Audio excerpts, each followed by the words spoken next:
আসসালামু আলাইকুম বন্ধুরা, আজ আমরা জানব মানুষের তৈরি অন্যতম ধারালো এবং গুরুত্বপূর্ণ একটি যন্ত্র রেজর ব্লেড বা দাড়ি কামানোর ব্লেড কিভাবে তৈরি হয়।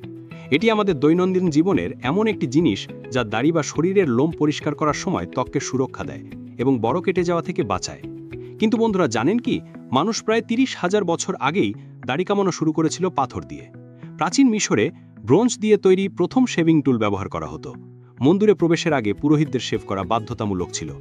গ্রিস আর রোমান সাম্রাজ্যেও শেভিং ছিল সৌন্দর্য আর ব্যক্তিগত পরিচ্ছন্নতার প্রতীক। এমনকি রোমান সৈন্যরা যুদ্ধের আগে দাড়ি কামাতো, কারণ শত্রু যদি তাদের দাড়ি ধরে টেনে নিত তবে সেটা মারাত্মক অসুবিধা হয়ে যেত। সময়ের সাথে সাথে ব্রঞ্জ, লোহা আর পরবর্তীতে ইস্পাত দিয়ে তৈরি সূক্ষ্ম ব্লেড তৈরি হয়। কিন্তু সমস্যা ছিল, এই ব্লেডগুলো খুবই বিপজ্জনক এবং সহজেই মানুষ কেটে যেত। তাই উন্নত এবং নিরাপদ ব্লেড তৈরি করার দরকার ছিল। ১৯শ শতাব্দীর মাঝামাঝি প্রথমবার নাপিতখানা বা বার্বার শপ জনপ্রিয় হতে শুরু করে।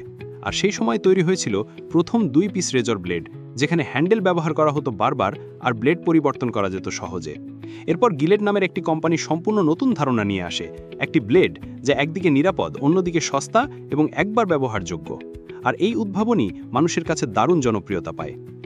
আজ পৃথিবীর প্রায় ৭৫% পুরুষ প্রতিদিন শেভ করে। একজন মানুষের জীবনে প্রায় ২০০ কিলোমিটার দাড়ি কামানো হয়, যা সত্যি অবিশ্বাস্য।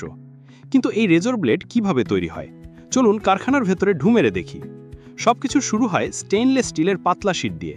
এটি মাত্র ০.১ মিলিমিটার পুরু হয়, প্রায় কাগজের মতোই পাতলা। প্রথমে এই শীটগুলো পাঞ্চিং মেশিনে ঢুকিয়ে ব্লেডের প্রাথমিক আকার কাটা হয়। এই পর্যায়ে ধাতুটি নরম থাকে, তাই এটিকে শক্ত করার জন্য বিশেষ তাপ প্রক্রিয়ার মধ্য দিয়ে পাঠানো হয়। এই হিট ট্রিটমেন্টে ৪টি ধাপ থাকে।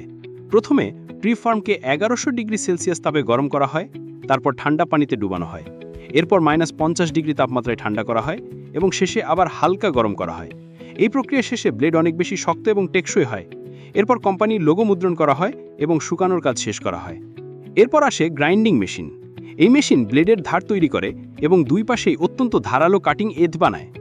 ধারালো করার পর ব্লেড পলিশ করা হয় যাতে কোনো খসখসে অংশ না থাকে। এখন শুরু হয় কঠোর মান নিয়ন্ত্রণ।